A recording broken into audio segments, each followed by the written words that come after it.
During a brief hiatus from the TV show in February 1967, 21-year-old Mickey Dolenz and 24-year-old Michael Nesmith travelled to England, their mission to promote the Monkees records and the TV series.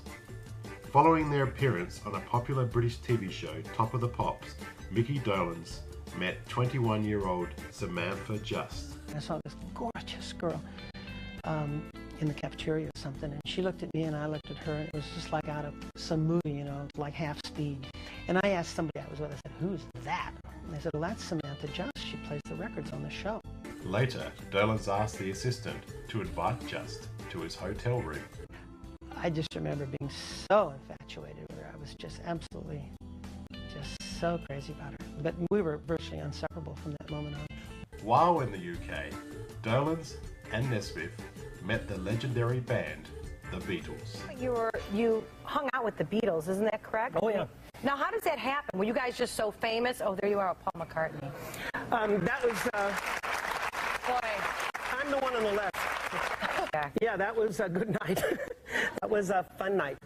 Really? I spent 2 years there one night. So you're hanging out with the... Yeah, I was a fan. I was a huge Beatle fan. And the Monkees television show was about this band that wanted to be the Beatles. Right. There were so many parallels between you and the Beatles. Did that just bug the hell out of you, or didn't you mind it? Oh no.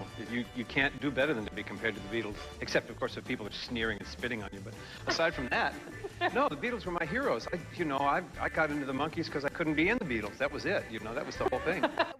And somebody set up for me to meet Paul McCartney, and that was going to be the big Monkey-Beatle meeting, you know, Monkey meets Beatle.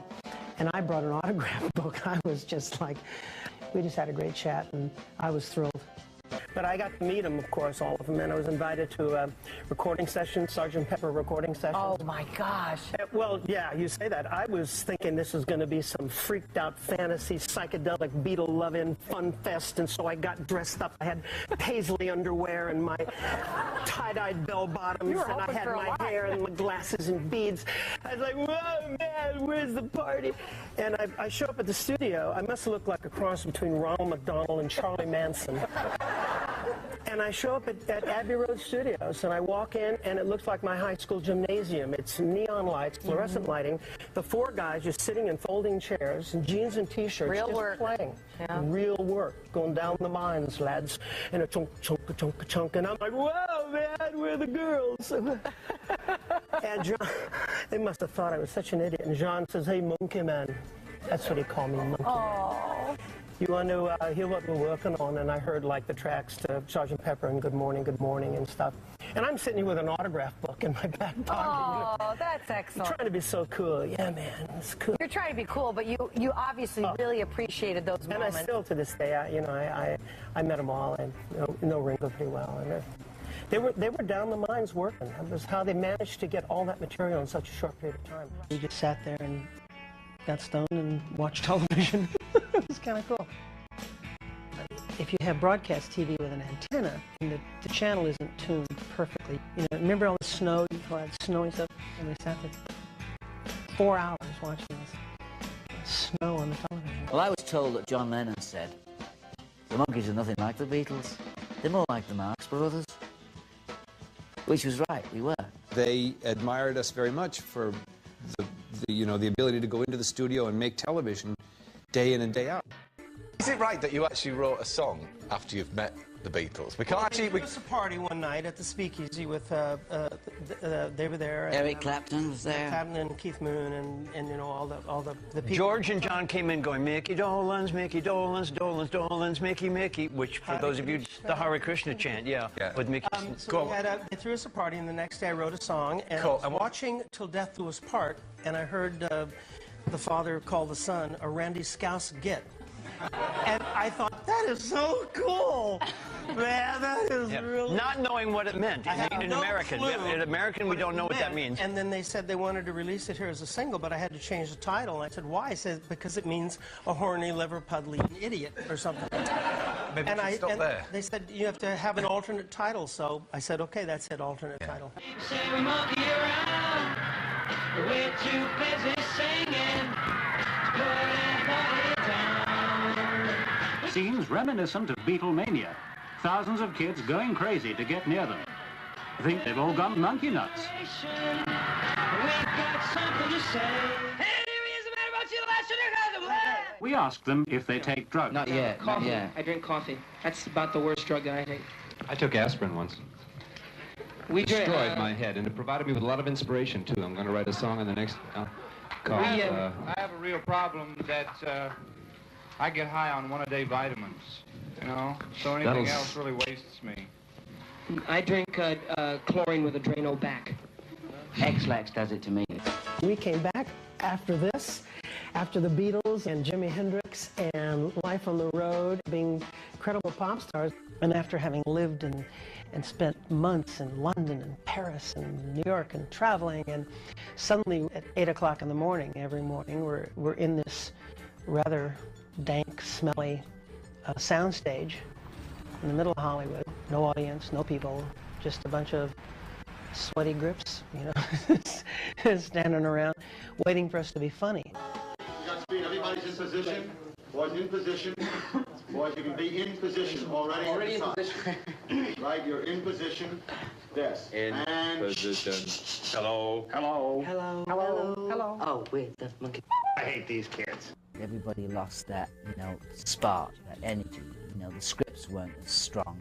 And when they started doing stuff the week before for the next week, the spontaneity and the individuality and the artistry went out the window. It was just, oh, hey, camera, hi, camera, oh, whoa.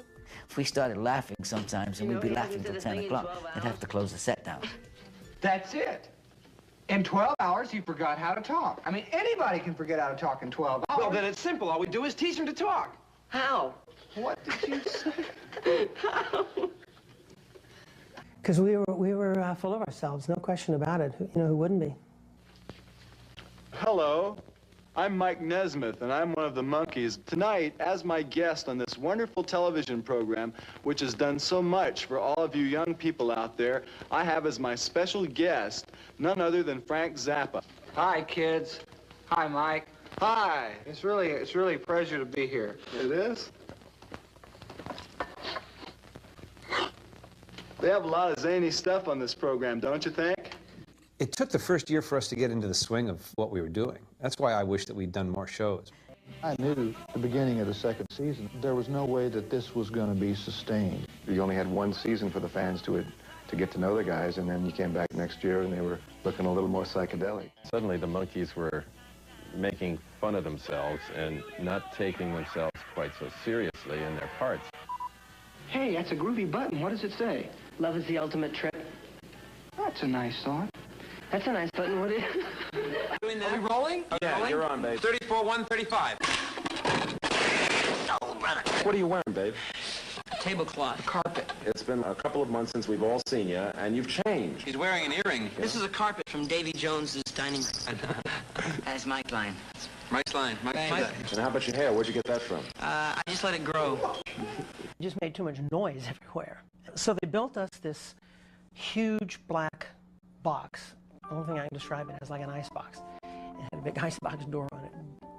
Completely soundproofed, air conditioned. Because it started just getting too rowdy, you know, all the time. And they couldn't film other scenes because there's no way that they could keep a lid on it. Our friends used to come in, we used to play music and write songs.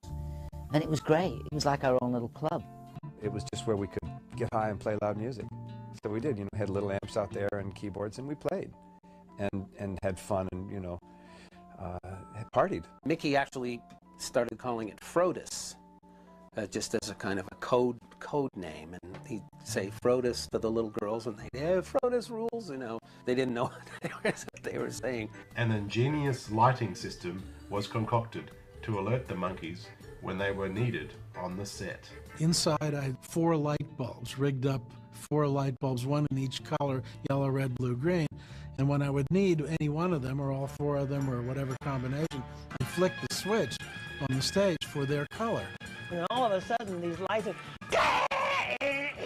Mickey, and oh my God, your eyes start bleeding, and you go out and do your scene.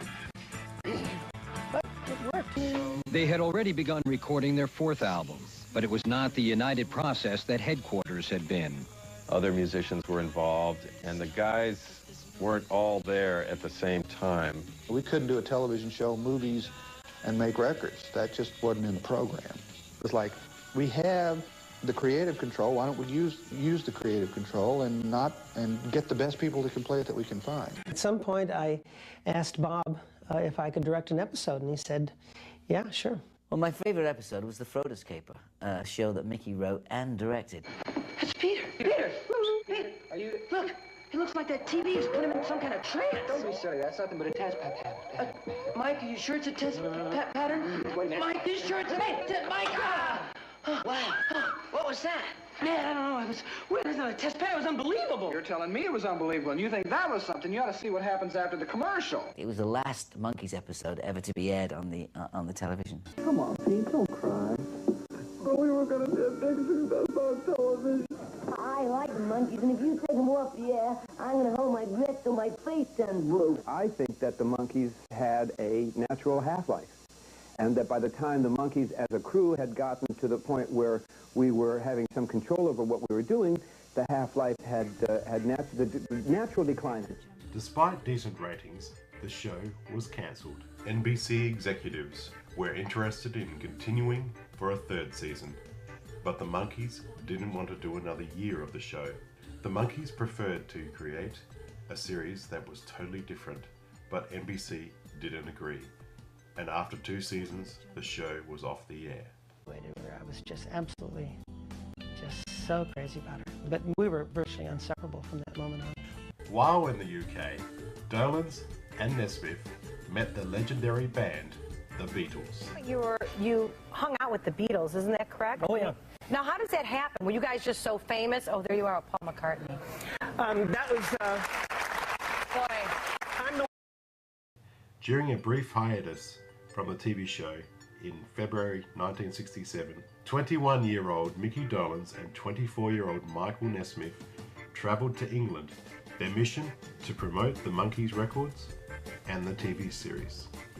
Following their appearance on a popular British TV show, Top of the Pops, Mickey Dolans met 21-year-old Samantha Just. I saw this gorgeous girl in the cafeteria or something, and she looked at me and I looked at her, and it was just like out of some movie, you know, like Half Speed.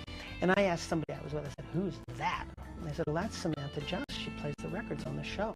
Later, Dolans asked the assistant to invite Just to his hotel room. I just remember being so infatuated. One on the left. Yeah, that was a good night. That was a fun night. Really? I spent 2 years there one night. So you're hanging out with the...